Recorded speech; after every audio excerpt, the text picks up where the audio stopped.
Hello, hello, Aquarius Collective, Sun, Moon, and Rising. Ako po si James. Kamusta po kayong lahat? And welcome po sa James Tarot PH. Ito po ang inyong detalyado, komprehensibo at hindi beten, the weekly reading for September 15 to 21. So Aquarius, kunin nyo lang po yung mga karesonate kayo ha and leave the rest. Yung po ibang impormasyon para po sa ibang Aquarius yan, kaya relax lang po kayo. Okay po? Use your intuition today para po makuha niyo yung mga akmang-akmang messages na bigay sa inyo ng yung spirit guide sa ating reading. So Aquarius, thank you again for all of your donations. Saka po sa mga hindi nag-skip ng ads, ako malaking bagay po yan para sa akin. Every time na meron po tayong free reading for Aquarius. So from the bottom of my heart, thank you again po for not skipping the ads. So Aquarius, ano naging tayo sa inyo ngayong buong September 15 to 21 na detalyado? Inhale. And exhale at the center of your reading, you have, wow, the Ace of Swords, beautiful. In the area of what you want, you have the Emperor card. Yes, lovely, lovely, lovely. In the area of what you need, you have the Four of Swords, beautiful. In the area of what's affecting your current energy, you have the Death card. Yes, yes, yes. In the area of your future, you have the Seven of Wands, beautiful. In the area of your challenge for the week, meron kang the Devil card. Yes, yes, yes. In the area of your fortune, you have the Ten of Pentacles. Lovely. In the area of your divine messages, you have the Ten of Cups. Wow, 10-10 is here. Happily ever after card. And then long-term gains, your legacy, your money, reigning money. So napakaganda. Meron kang magandang outcome after this week. Okay? At the outcome mo, bago matapos sa linggong ito yan. Mamaya sabay-sabay natin siyang bubuksan. So, ano muna lingering energy in your background, you have the Two of Swords. Two of Swords all about you being decisive. Maging matapang na harapin ang problema. Maging mapangunawa. May mga bagay daw na, ito mga nakaraang linggo, siguro confusing sa'yo, no? Parang, kasi po dumaan tayo sa lunar eclipse nitong September 7, and that eclipse really brought confusion, urong-sulong ng mga desisyon o kaya urong-sulong na gagawin para hindi ka makapirme sa isang outcome pero po wag kong mag-alala, on September 21 we will having solar eclipse naman on September 21 in the sign of Virgo. So doon, the solar eclipse na yan, it will give you clarity. No? Kung may mga bagay ka before na parang, teka, hindi ko maunawaan, hindi ko maintindihan, ngayon magkakaroon ka na ng definitive move or definitive decision about something. At nakita ko rito na just open your eyes and open your heart. Sa ma-view kasi parang ayaw magkamali, normal naman yung tao ka lang naman, pero sa point na yun kasi, hindi ka na gumagalaw o hindi ka na umaalagwa sa sobrang takot mong magkamali o takot mong mag-fail. Sometimes, those fears hinder us on our potential. So, maaring marami ka nang pwedeng maabot sana kung hindi ka pinangunahan ng takot. Maaring tapos na ngayon yung problema kung hindi ka pinanghinaan ng loob before. Pero ngayon ligong ito, pinapaalalahanan ka. The decision you will be making is something valuable para sa'yo. At nagiging madali sa'yo tanggapin kasi meron kang kalinawan in your core. So, makakatulong sa'yo this time ang makapag-decide kasi may clarity ka in your part. Mamaya pag-usapan natin, okay? Pero ngayon talaga, this is really a defining moment. Especially po, after solar eclipse on September 21, this is a major turning point in your life. A potential shift sa mga bagay na pinag-iisipan mo, sa mga bagay na nakaraan nahihirapan ka to make a move, pero ngayon talagang may malaki kang paggalaw at malaking shift pagdating sa iyong mga ginagawa. Especially po at your center, in your core energy, you have the Ace of Swords. Ace of Swords is a card of breakthrough. Paglagpas, pagtawid sa mga bagay na noon napakahirap. Kasi meron ka ng clarity, malinaw na sa'yo your right step, right action, right decision, or even right feeling.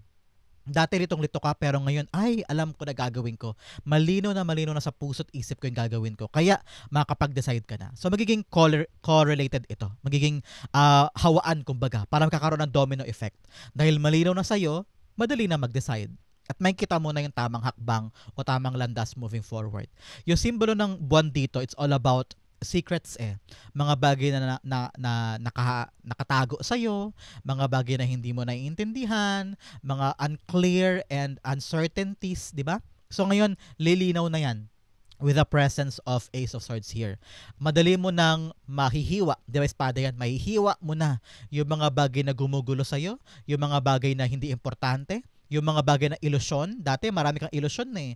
Mga bagay na akala mo ganito mangyayari, akala mo ganyang kaganda, akala mo ganito kadali. No, marami kang mga bagay dati na hindi naiintindihan, kaya marami kang ilusyon. Pero ngayon, yung mga gagawin mo, parang naka-base na sa reality. At alam mo na yung mga gagawin mo. Especially po, in this eclipse, it will be giving you a lot of opportunity when it comes to loans. Baka may loans ka or potential mga bonuses, mga heheraming pera, babayarang pera na magiging pondo mo para simulan yung mga pampamilya. So, baka ngayon may pera ka na para makabili at makapag-ipon para sa bahay o makabayad na kompleto sa utang o mabebenta na yung isang property. Why not for pondo yan para sa bagong simula ng angkan nyo, ng pamilya nyo. Kung meron kang mga hatian for the family, it's gonna be better finances, more or less. Okay? Ace of Swords is being clarified by you have the Page of Wands. Yes, bagong simula talaga ito. Ang Page of Wands is really embracing a new opportunity or a new renewed blessing na noon parang nakakatakot o medyo may alinlangan ka. Pero ngayon dahil malinaw na sa isip mo na parang, ay hindi, tanggapin ko na yan kasi baka yan na yung hinihintay ko. Ay hindi, sayang yan. Baka yan yung opportunity ko para magkaroon ako ng ipon o para makadagdag sa gastusin namin. No? So, meron kang yayakaping bago. Pwede ring love life ito. Parang before gina-guard mo ang sarili mo for someone to come in your life, pero ngayon parang ready ka na to go on with dates, ready ka na to give that person a chance, malino na sa iyo, sa puso mo, sa feelings mo, kung ano yung mga potential mo pwedeng yakapin. Some of that, parang sa ibang Aquarius yan, but not for everybody. Nakita ko rito talaga na something new is coming. And kailangan talaga nakahandaan in your part na parang tatanggapin ko na ba? I-accept ko ba? Susubukan ko ba? So, nasa iyo ang pagbabago this time if you're gonna accept this or not. Okay? Pero nevertheless, this good news ha. Pag dumating si Page of Wands, may bago talagang papasok sa'yo. At ang kaibahan lang, whether you're gonna back down, atras ka ba, or i-take mo yung challenge at magiging adventurous ka para yakapin ito. So, nasa iyo ang pagkapasya. Okay? In the area of what you want, you have the Emperor card here. You want to bring order and you want to bring stability in your life. Parang nakita ko yan na parang ang gulo-gulo ito man nakaraang buwan, nakaraang linggo, kaliwat ka na ng problema, litong-lito ka na pagod ka na, and you feel like I want to bring back the control in my own life. Parang before kasi din para sa ibang Aquarius dyan na parang dati lahat ng decision mo nakabase sa gusto nito, sa gusto niya, sa nagiging opinion niya, doon ka lang magbabase. Pero ngayon parang sabi mo, panahon na para ako naman na mag-decide for myself. And with this clarity, yes, nakita ko talaga na you will accept something based on your own decision. Parang kung before, laging teka lang po, hintayin ko po yung sasabihin ng magulang ko. Teka po, hintayin ko rin sabihin ng lover ko. Teka lang, hintayin ko rin sabihin ng nanay ko. So parang dati, puro tungkol sa iba ang desisyon. Ngayon, parang may lakas ka na ng loob na itry yung mga bagay-bagay on your own. Ito yung matapang na matapang mong haharapin. Especially po after the eclipse, itong September 21, this is a period for you to retrospect and introspect and consolidate. Parang iniisip mo mabuti yung pinanggalingan mo, mga maling ginawa dati, nagre-reflect ka, nagbabalik tanaw ka kumbaga. And this will push you and give you the preparedness to really magkaroon ka ng returned confidence. Confidence in your part, in your life. Magkakaroon ka ng momentum para bumalik yung sigla mo at gana mo sa isang bagay na ginagawa mo dati. At ngayon parang, alam ko na gagawin ko, nakapag-decide na ako, magiging adventurous ka ngayon, tatapangan mo ang sarili mo para ilaban ulit. At ngayon, after the eclipse, talagang sobrang lino na ng isip mo, sobrang lino na ng atake mo sa isang bagay na before alanganin ka, atras abante ka pa, pero ngayon talaga ang lakas ng loob mo. Gagawin mo na siya. Okay? Emperor card, Queen of Wands. Yes. Akasabi ko lang, renewed confidence sa puso mo. Parang ito mga nakaraang linggo, parang nag-rejuvenate ka eh. Parang namahinga ka muna. Kaya sabi mo, kailangan mo na mag-decide, kailangan mo na buo sa isip ko, buo sa puso ko, kailangan mo na ma-confirm ko kung legit ba, kailangan mo na ihanda ko ang sarili mo. Pero dahil nagmuni-muni ka at tinimbang-timbang mo muna kung ano ba dapat kong gawin, biglang boom, yung kalinawan dumating, sabi mo, kaya ko to, sige, ilalaban ko to. Yung confidence mo biglang lumakas eh. I don't know why. Dala po yan talaga ng eclipse eh. Kung meron ka man dapat sisihin ko bakit biglang lumakas ang loob mo, tumibay ka, tumapang ka, naging energetic ka about something, it's because of the eclipse. Kaya makakatulong mo eclipse this time para pagtagumpayan yung isang bagay. So congrats po. Narinig ko dito, wag mo nang pansinin sa sabihin ng ibang tao. Kung ano man ang gagawin mo at buo sa loob mo yan, gawin mo. Other people's opinion shouldn't matter. Because wala silang ambag sa pang-araw-araw mong kayod.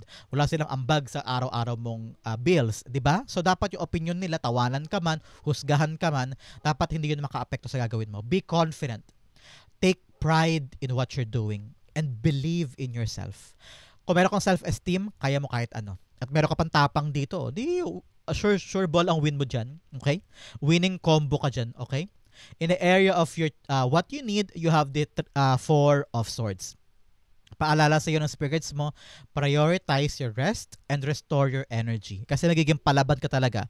You're going on a new adventure sa isang desisyon na mabubuo sa iyo this week. Tatapang ka at lalaban ka. Talagang magiging busy ka. Yung momentum mo ngayon palang papasok Talagang renewed momentum at magkakaroon ka talaga ng iba't ibang pagtakbo sa iyong karera at iba't ibang aspeto ng buhay mo this time. Kaya napaka-busy mo. Kaya cultivate time, paalala sa iyo to take a rest, recharge. Nakita ko rin dito na kung may panahon para for yourself, cultivate that. Kung may mga bagay na hindi mo na kayang asikasuhin, sa'yo mo pwedeng pagpabukasan natin yan, pahinga ako ngayon. So maglagay ka daw ng boundaries when it comes to the things na hindi na kaya ng katawang lupa o kahit ng isipan mo man lang. May tamang time para dyan. So wag mo gawin lahat all at once. Especially po, paalala sa'yo, quality over quantity. Dedicate your attention to one project, to one person, to one endeavor, to one mission, one at a time. No? Hindi mo lahat dapat dalhin-dalhin yan sama-sama. Kailangan i-pacing mo yan para makapagpahinga ka. Kasi ang kalaban mo dito, either burnout o paghina ng resistensya. Baka mamaya mapansin mo, inuubo ka na, sinisipon ka na, unting ulan lang, unting ambon lang, bigla-bigla ka nangihina. So, dahil yan sa humihinang immune system mo, kaya kailangan magpahinga, okay? The Four of Swords being clarified by the Star card, yes. Nandiyan pa rin naman yung takpan ko lang kasi medyo FHM cover girl si ate mo. So, kung nandiyan ang pag-asa at andoon yung focus mo sa goal mo, hindi problema ang pagpapahinga. Hindi problema ang pagtulog parandalian o pagbitaw parandalian at mag-relax lang tayo, labas tayo sandalian at magkaroon ng bonding time with friends. Okay lang yan. Kasi focus ka pa rin naman So, hindi mo kailangang mangamba o matakot na, hala, baka pag nag-rest ako ngayon, isipin nila tamad ako. Hindi. Karapatan mo magpahinga. And both cards, sinasabi rito, continue parang building and putting up the foundation sa mga prayers mo because both cards are talking about your prayers. Answered prayer and answered prayer. So may mga healing ka daw this time around na kapitan mo ha.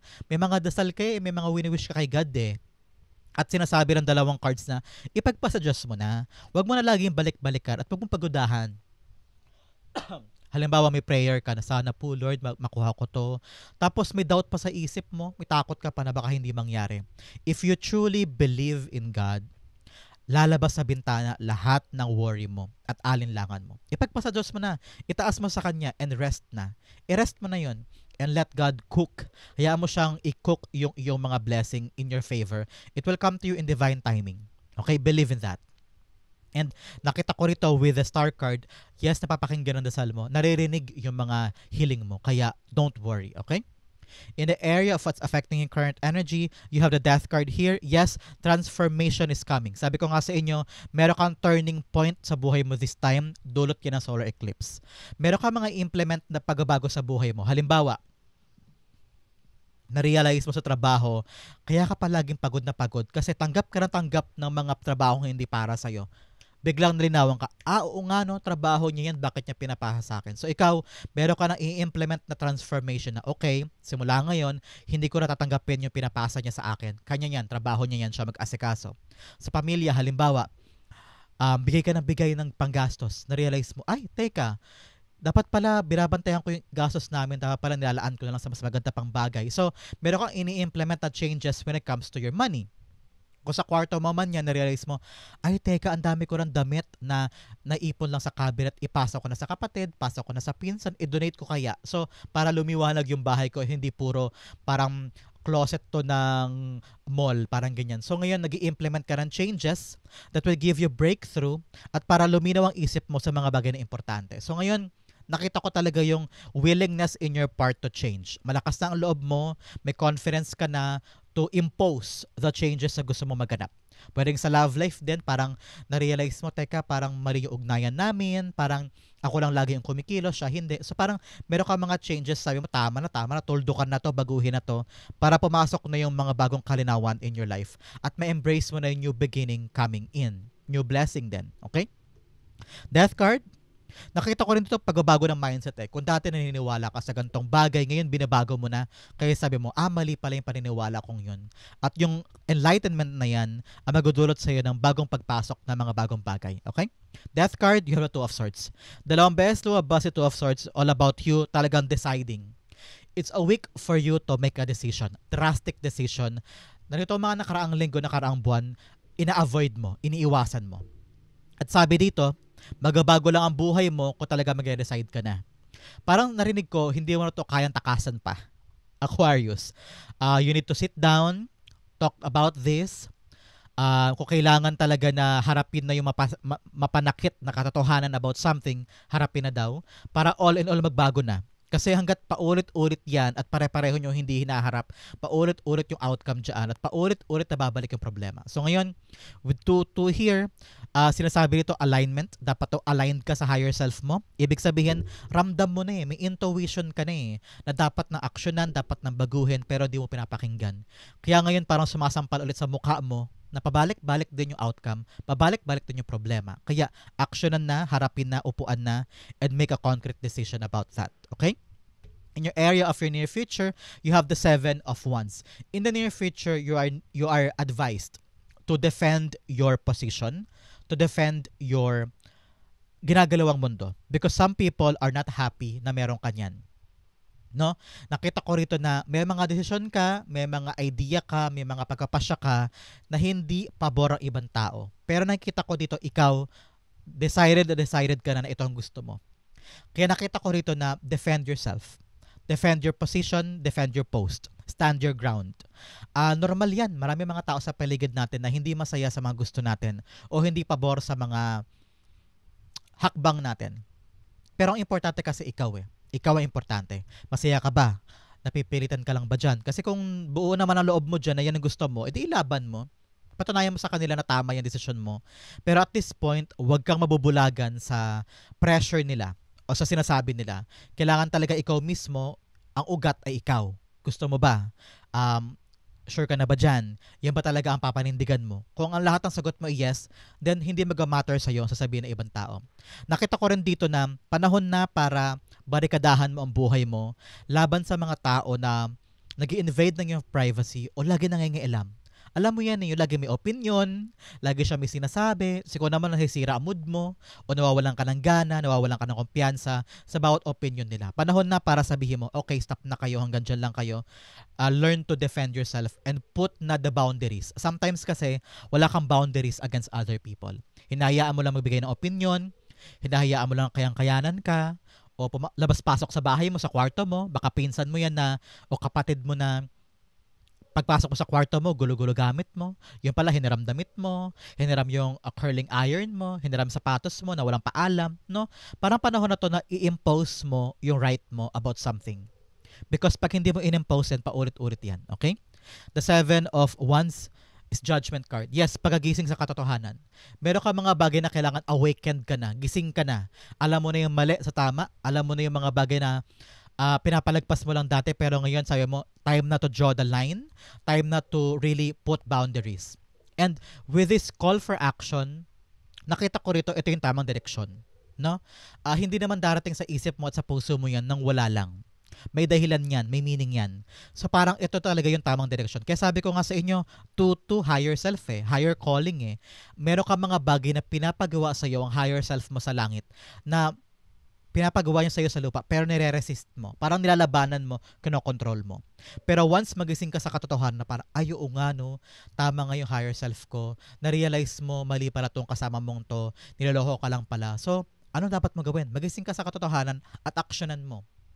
No? Hindi ko naman sinasabing may taong magsisinungaling sa'yo o may taong manloloko sa'yo. Parang gano'n lang yung example ko. So, kung ano man po yung katotohanan na malalaman mo this week, Na magigising ka na parang, ay, mali pala, ay, tama pala, ay, ganun pala, ay, mali pala ako. So kung ano man yung marirealize mo with this awakening card, actionan.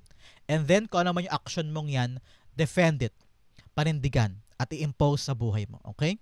Napakagandang paalala sa'yo. In the area for challenge for the week, you have your commitment is being tested. Yes, sa lahat ng hirap mo ngayon at pagkalinaw at desisyon, tinetest ka lang ni God kung hanggang saan ang kaya mong dalhin sa pagtupad ng mga pangarap mo at kung hanggang saan kaya mong dalhin ang sarili mo para makamit yun. It's all about your wishes and your prayers this time. Ito yung panahon na patunayan mo talaga kay God, kay universe, kung gaano ka kaseryoso sa dream na yan. Okay? Another message you have, emotions are running high. Yes, marami kang duda, takot, alanganin, at kina-question mo na sarili mo, nagdududa ka sa sarili mo, naiinip ka na, naiirita ka na, marami ka ring pressure sa paligid mo, no? Kaya ka talaga importante here, with the devil card in your challenge, learn to cut off the emotion, the people, the situation na hindi nakakatulong sa buhay mo. Lalo na yung mga added pressure from other people na dinidikdik ka na gawin mo na yan, Aquarius, ba't mo hindi ginagawa yan? Ano ng balita? Ba't stuck ka pa rin dyan? So, maraming pressure sa paligid mo na nega. Super nega. Kaya ikaw parang gulong-gulo ka na, litong-lito ka na. Pero dahil sa clarity of the mind here in your core energy, alam kong kaya mo tong mapagtagumpayan. Alam kong kaya mo tong malagpasan dahil may presensya ka ng clarity. Pero ngayon pa lang, pinapaunawa ko na sa'yo, meron kang mga tao sa paligid mo na toxic na dapat mo nang iwasan. Kung totally hindi mo kayang mawala sila sa buhay mo dahil halimbawa trabaho yan, co-worker mo o boss mo, wala kang choice kundi araw-araw silang makita. Pero meron kang pwedeng ma-implement na way or lifestyle na hindi ka na maapektuhan sa sinasabi nila. Parang wag mo daw personalin, parang narinig ko sa spirit guides mo na don't take things personally. Doon mag-uugat yung pagputol mo sa epekto nila sa'yo. Halimbawa, sa trabaho, si co-worker mo masyadong mabutangera. Laging pinapansin ka. Pero kung mapaputol mo yung ugnayan mo sa kanya, learning the art of deadma, learning the art of hindi siya pansinin, sinasabi ko sa'yo, parang everyday kahit ano sabihin niya, wala nang epekto. Kasi nagising ka na sa katotohanan at saka malinaw na sa'yo, yung words niya, walang effect sa akin. Once na sabihin mo yun sa hangin, kay universe, sa isip mo, sinasabi ko sa'yo, mawawalan siya ng bigat sa buhay mo. So parang ganun. Kung ito man ay mga iniisip mo sa sarili mo, mga self-doubt mo, i-release mo na yan. Yung mga takot mo, overthinking mo, overanalyzing mo, na kahit wala namang problema, pinoproblema mo, naku, i-practicein mo sarili mo this week na itapon sa area yan. Okay? Learn to clean your life and always think positive. Okay? Devil card, gimmick, mga bisyo, mga sugal-sugal, itapon din yan ha, hindi makatulong sa'yo yan. The devil card, Four of Swords, yes, ipahinga na yan. Ipahinga na isip mo sa mga bagay na yan. Learn to rest something that is draining you. Mga karelasyon na talaga namang umaagaw ng atensyon mo, nagbibigay sa'yo ng high blood pressure, o talagang parang feeling mo gusto mo lagi sumabog pag nandyan sila kasi talagang painful at toxic na. Learn to take a rest. Deadma, art of deadma. Ikaw na mismo iiwas. Gumawa ka ng mga concrete decision ko para sila iiwasan. Pipiliin mo lang kung ano yung naririnig mo. Pipiliin mo lang kung ano yung dapat maka-apekto sa'yo at kung ano hindi. Time talaga para salain mo yung mga bagay na magpapa-apekto sa'yo. Ngayon, talagang kalma. Yun ang bala mo. Hindi labanan, hindi awayan, hindi tapatan, kung hindi pagkalma. Yung parang, sige, sigaw ka ng sigaw dyan. Bunga ka ng bunganga, pero ako, silent treatment lang ako. At yung silent treatment mo na yan, it will make a difference. Okay? In your fortune, you have, wow, uncovering treasure. Yes, treasure talaga to. Beneath the surface lies great bounty. Wow. Talaga sabi ko nga sa inyo, ito yung panahon, talaga major turning point ito pagdating sa iyong kaperahan, finances. So, may pag-alagwa sa pera, kung negosyo man yan, trabaho, loan, or bonuses, talaga may treasure kang hinihintay. So, congrats po. Another message, you have take action with passion, valiant courage. Yes, panahon na para aksyonan yung mga bagay na alam mong gusto mo nang gawin, may confidence ka na, ready ka na to decide, go push. Nasa iyo ang kalakasan at energy to take action. In your fortune, you have the Ten of Pentacles. So, ito ay kaperahan, long-term money, long-term gains. Mamigay ka naman, manlibre ka naman Aquarius. Ano? Kung meron po kayong pinaghahati-hatian sa pamilya, mga mana or property, panahon na to para magkaroon ka ng good outcome dyan. Nakita ko resolution na happy life ka na dito. Others, nakita ko rito, successful yung plano mo magtayo ng negosyo or sideline o pang pamilya o yung trabahong pinipilahan mo, nandiyan na, sure ball na, stable ka na dyan at permanente na yan. So, kung ano man ang inaasikaso mo when it comes to your money, sinasabi rito na yes, something is coming into your life na tatagal. It's all about your legacy. It's all about tenure o long term. Talaga namang hindi lang ikaw makikinabang dito, kundi pamilya mo, anak mo, pamangkin mo, hanggang apo mo pa. So, meron ka daw nilalakad ngayon eh. I don't know why papers to. Nakita ko papers, baka retirement money, or dokumento, GSIS, SSS, at talaga mga gamit mo, buwanan, pangmatagalan, asikasuhin mo na yan because it's gonna be good news para sa'yo. Some of you, talaga nakita ko talaga, meron ka ng decision about career path eh. Parang ito ay definitive move talaga. Parang, noong una takot ka, sabi mo, kaya ko ba? Mag-move na ba ako? Pero talaga nakita ko, this move will give you talagang long-lasting blessing. Ito na yun. Narinig ko, ito na yun. Kaya, kumalma ka, ipahinga mo isip mo, and ilaban mo to. Be confident it will be yours. Okay?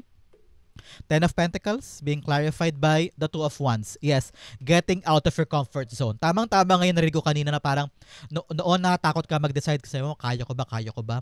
Pero dahil sa getting out of your comfort zone card ito, parang ready ka na kumawala sa nakasanayan mong mundo. Sabi mo, panahon na para ma-visualize ko. Both cards are telling you clear vision. Wow! Clear vision of something that you want to create in your life. Sabi mo, panahon na para kumawala sa mundong paulit-ulit lang ako. Ngayon, ready ka na to conquer new world, new beginning. Some of you parang traveling pa nga, going outside of the country or going outside of your chosen career before. Kung dati, empleyado ka lang, parang ngayon gusto mo na magtayo ng sarili mong negosyo. May mga drastic kang paggalaw, nakakaiba. Pero sa'yo mo, handang-handa na ako tumulay sa mga bagong bagay at yun ang magdudulot talaga sa'yo ng abundance. So, congrats po ha. Sulit po ang iyong risk. Sulit po ang inyong taking a chance sa mga bagay-bagay. So, congrats. Manlibre ka naman, Aquarius. Okay? In the area of your divine messages, ito pala muna, bigyan kita ng tatlong cards. Una, collaboration. Collaboration achieves greater goals. Yes, tulungan. Kung ito man ay negosyo, tulungan kayong buong pamilya, ha? Hindi mo to kaya mag-isa. Sabi ko nga dito, with the Two of Wands, ito ay card of allyship din, ha? Meron kang mga taong makakatulong sa'yo para itulay ang plano na yan, para i-execute yung mga gagawin mo. Kaya, hindi ka nag-iisa. So, family time, cultivate more time with the family. Gawin nyo to ng sama-sama. Kung ito man ay grupo, the right people will be here para tulungan ka execute yan. Collaboration is your key. Another message of bravery. Yes, tapang to with the Emperor card. Face the unknown with bravery. Trust your steps. Yes. Basta dahan-dahan lang. Huwag kang magmamadali. Huwag mong irarush ang sarili mo. Every step is a win. Every step is a way for you to really go on a bigger adventure. Another message, you have courage. Yes, dalawang beses sinabi, courage and bravery. Courage lies within you, sa puso mo. You have the power to overcome anything. Napakasimple. You have the power to overcome anything. In the divine messages, you have the Ten of Cups. Ten of Cups, lahat daw ng pangarap mo, kayang-kaya mong dalhin sa lupa at matupad. So it's all about happily ever after card. No? Kung ano yung mga bagay na magpapasaya sa'yo, abutin mo yan. Especially kung para sa pamilya, para sa anak, makabili ng lote, makabili ng bahay, makalipat na, makapatapos sa college si bunso, o mabayaran na yung hospital bills, or makompleto na yung mga utang, yung mga nakabinbin na due date, mga disconnection notices. Panahon na to para aksyonan yan. Nakita ko talaga family effort. I don't know why. Family effort. Basta tulungan kayo at susuportahan kayo, parang okay ang lahat eh. Parang lahat makakaya mo eh. Kasi meron kang support group behind you eh. So, kung ano man yung susuungin mong landas, problema, goal, kakayanin ba sa lahat kayo suportahan? Nakita ko rito na kapag lahat kayo, iisa ang goal. Halimbawa, lahat kayo kakaunawaan na okay si nanay pupuntang abroad, lahat kayo okay doon. Lalakas ang loob ni nanay. Parang ganyan. So, magagawa mo lang daw ang katuparan ng mga pangarap mo kung lahat kayo ay in favor of that dream. Pero kung may nega dyan na isa, ay paano mako-complete? Para mako-kompleto yan. So, family happiness is your happiness. Okay? Ten of Cups is being clarified by the Ten of Swords. Yes, 10, kinumpleto mo na, 10 of Pentacles, 10 of Swords, and 10 of Cups. Sabi nito, yung hardship mo, matatapos na to. Lahat ng pagkagupo, pagkalugmok, pagkagapang mo, struggles mo na ito na nakaraang buwan, nakaraang taon, nagabago na yan. Umaalagwa na. Talagang fortune after difficulty. Fortune after difficulty. So congrats. Talagang aangat na ang buhay mo from now on. Congrats po. Ang outcome mo ito, but first bigyan mo na ng fortune cards. Unang-una, you have Chairfield. Someone new is entering your life. Wow. Pwedeng bagong boss to, bagong partner, bagong katrabaho, or talagang bagong tao na tutulong sa'yo para ma-accomplish yung gusto mo. Another message, firecracker, excitement. Yes, be excited for something new coming in. Congrats po. Another message of gavel, involvement with the law. Baka ito yung mga legal papers, documents, visa, or katuparan ng mga hatian sa mana. Sabi ko nga dito, o may mga property kang binibenta, ganyan-ganyan, here and there. Magiging maayos yan. So congrats po. Another message you have, purse, pay attention to your finances. Yes, perang pumapasok at perang lumalabas, dapat to nakatutok ka. Okay? Now, the message you have, forest, muddled, unclear thinking. Yes, talagang panahon na litong-lito ka sa mga bagay na gusto mong pamilian, pero nasa core energy mo, si Ace of Swords, darating daw sa iyo ang kalinawan. Kaya don't worry. Another message you have, door, opportunities are waiting for you. Wow, palakpakan. May mga pintuan daw sa ka-oportunidad na magbibigay sa iyo ng clarity. Especially po, dulot yan sa iyo na eclipse this time. So, rejoice. May darating sa iyong bagong oportunidad. Ang outcome mo for the week, Aquarius, ito yon.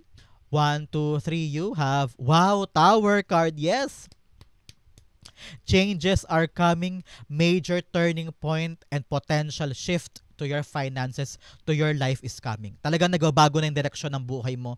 Tumatapang ka na, nagiging confident ka na, pinagpapasa-Diyos mo na yung mga bagay-bagay, malino na sa isip mo kung anong dapat mong gawin, wala nang kalituhan, makakapag-decide ka na, and you're now entering a new life kung saan poprotektahan mo yung mga bagay na para sa'yo at iyo. Kaya yung mga bagay na binubuong mo ngayon, huwag ka mag-alala, mag-grow yan into something fruitful, something better, long-lasting para sa'yo. Okay? Kaya yung mga takot mo, naku, ipahinga mo na yan, itapon mo sa area yan. Don't overthink, don't overanalyze. Changes are coming. At ito'y kaloob ng Diyos. Huwag mo itong katakutan na. Alam ko yung image, meron nakakatakot kasi black. Pero it's not really that deep. This is something na dapat mong i-embrace. Because ito, hindi mo ito mapipigilan. Hindi mo to makakontrol at hindi mo to talagang madedelay. This is something coming for you kasi kailangan na. Kailangan daw baguhin na yan, tanggalin na to, ma-rearrange yan para makuha mo na yung mga bagay na dapat mo makuha this time. Okay? Your decision will change your life. The Tower card, the Seven of Wands. Yes, your decision talaga parindigan mo daw. Because maraming tao sa paligid mo parang hindi pabor o hindi gusto. Kaya nga sabi ko sa iyo, payo ko sa iyo kanina, maganda kung sa pamilya mo, lahat kayo open lahat kayo may solidifying decision para lahat tayo pabor dito, lahat tayo may unifying decision, pare-pareho tayong gusto to, parang ganyan. So, ngayon kung hindi man mangyari yon na meron pa rin tao sa buhay mo hindi pabor, okay lang yan. Kung talaga naniniwala ka sa gusto mo, yan ang gusto mong panindigan, again push. Cultivate a time to really stand your ground and defend these choices and these changes in your life. Yung pagbabago mag-uugat sa'yo, sa puso mo, sa intuition mo. And that changes will cause friction, normal yan, and that friction will cause growth. At kapag may growth, may movement. At kapag may movement, may pag-abante. So, kung talagang ready ka na kumawala sa comfort zone mo, dyan talaga susubukin ka. Pero at the same time, may kita mo paunti-unti, gumagaan na ang buhay. Nakikita ko rin. Mapapatunayan ko sa kanila na tama itong decision ko. Okay? So, Aquarius, that is your September 15 to 21 reading. Sa po kayo nakarelate, sa po nakarelate, comment down below na reading yung messages. Thank you again for watching hanggang dulo, Aquarius. I love you. This has been James sa James Sarah PH. God bless everybody.